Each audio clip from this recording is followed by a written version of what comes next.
اعوذ باللہ من الشیطان الرجیم بسم اللہ الرحمن الرحیم۔ جنت کے دروازے۔ حضرت عمر بن خطاب رضی اللہ عنہ سے روایت ہے کہ رسول اللہ صلی اللہ علیہ وسلم نے ارشاد فرمایا کہ تم میں سے جو بھی کوئی مسلمان وضو کرے اور اچھی طرح پانی پہنچاوے اور پھر وضو کے بعد یہ کہے اشہد ان لا الہ الا اللہ وحدہ لا شریک لہ واشہد ان محمدًا عبدہ ورسولہ، تو اس کے لیے جنت کے 8 دروازے کھول دیے جائیں گے، جس سے چاہے داخل ہو جائے۔ اس حدیث سے جنت کے 8 دروازے معلوم ہوئے۔ حضرت ابو ہریرہ رضی اللہ سے روایت ہے کہ رسول خدا صلی اللہ علیہ وسلم نے فرمایا کہ جس نے اللہ کے راستے میں یعنی اللہ کی خوشی حاصل کرنے کے لیے ایک قسم کی 2 چیزیں جیسے 2 درہم، 2 دینار، 2 روپے، 2 کپڑے خرچ کیے تو جنت میں اس کو بلایا جائے گا کہ اے اللہ کے بندے، یہ بہتر ہے۔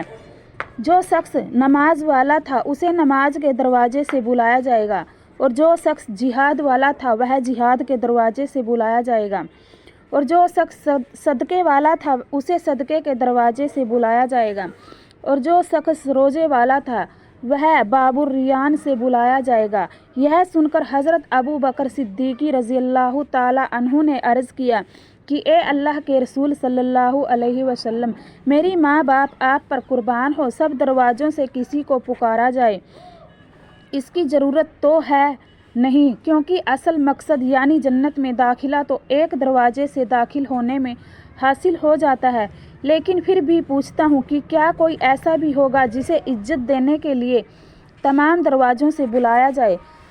حضرت صلی اللہ علیہ وسلم نے فرمایا کہ ہاں، ایسے بھی لوگ ہوں گے، اور میں امید کرتا ہوں کہ تم انہی میں سے ہوں گے۔ صاحب فتح الباری لکھتے ہیں کہ اس حدیث میں 4 دروازوں کا علم ہوا ہے۔ نمبر 1 باب الصلاۃ، نماز کا دروازہ۔ نمبر 2 باب الصدقہ، صدقے کا دروازہ۔ نمبر 3 باب الجہاد، جہاد کا دروازہ۔ نمبر 4 باب الریان۔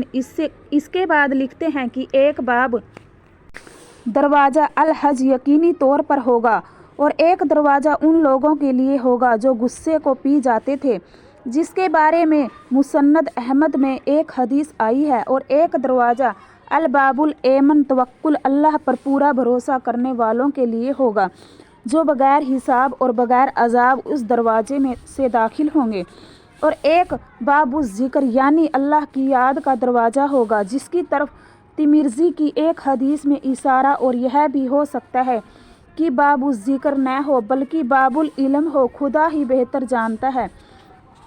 پھر لکھتے ہیں کہ یہ بھی ہو سکتا ہے کہ حضرت ابو بکر کی بڑائی میں جن جن خوبیوں کا ذکر ہے، یہ جنت کے اصل سرو کے بڑے فاٹکوں کے علاوہ اندر کے دروازے ہوں، کیونکہ نیک عمل 8 سے بہت زیادہ ہیں۔ ہر نیک عمل کا اگر ایک دروازہ ہو تو بہت دروازے ہونے چاہیے، اسی لیے زیادہ صحیح اندازہ یہی ہوتا ہے کہ نیک عملوں کے دروازے اندرونی دروازے ہوں۔ ایک بار بصرہ کے امیر گورنر حضرت عتبہ بن غزوان رضی اللہ نے خطبہ دیتے ہوئے ارشاد فرمایا کہ بلا شبہ تم ایسی دنیا کی طرف کوچ کرنے والے ہو جہاں سے اور کہیں نہیں جانا ہوگا، اس لیے تم یہاں سے بہترین عمل لے کر روانہ ہونا۔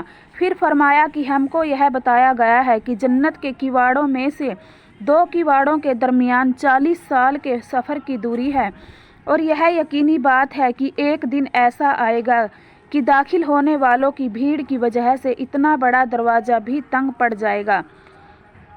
بخاری و مسلم شریف کی ایک حدیث میں ہے کہ حضرت صلی اللہ علیہ وسلم نے ارشاد فرمایا کہ قسم اس ذات کی جس کے قبضے میں میری جان ہے، جنت کے کواڑوں میں سے 2 کواڑوں کے درمیان اتنی دوری ہے جتنی شہر مکہ اور حجر کے درمیان ہے۔ صاحب مجمع البحار لکھتے ہیں کہ حجر بحرین کی راجدھانی ہے۔ دونوں حدیثوں سے جنت کے دروازوں کا پھیلاؤ اور چوڑائی معلوم ہوئی۔ پہلی حدیث میں دونوں کواڑوں کے درمیان کی دوری 40 سال کی دوری بتائی جاتی ہے، اور دوسری حدیث میں مکہ اور حجر کی دوری بتائی ہے۔ موجود لوگوں کی سمجھ کے قریب لانے کے لیے انہی کے محاورے اور بول چال میں کبھی اس طرح فرمایا اور کبھی اس طرح سمجھایا۔ اس سے یہ بات پکی ہے کہ دروازوں کا پھیلاؤ بہت ہی زیادہ ہے، جیسا مکان ہے ویسے ہی دروازے ہیں۔ حضرت سہل بن سعد رضی اللہ عنہ کا بیان ہے کہ رسول کریم صلی اللہ علیہ وسلم نے فرمایا کہ ضرور ہی ایسا ہوگا کہ میری امت کے 70,000 یا فرمایا 7 لاکھ آدمی آپس میں ایک دوسرے سے پکڑے ہوئے داخل ہوں گے۔ ان کی لائن کا پہلا شخص داخل نہ ہوگا جب تک کہ ان کا آخری شخص نہ داخل ہو جائے۔ مطلب یہ ہے کہ ایک ہی وقت میں ان کی پوری لائن کی لائن داخل ہوگی۔ پھر فرمایا کہ ان کے چہرے اس طرح چمکتے ہوں گے جیسے 14ویں کا چاند ہوتا ہے۔ السلام علیکم ورحمۃ اللہ وبرکاتہ۔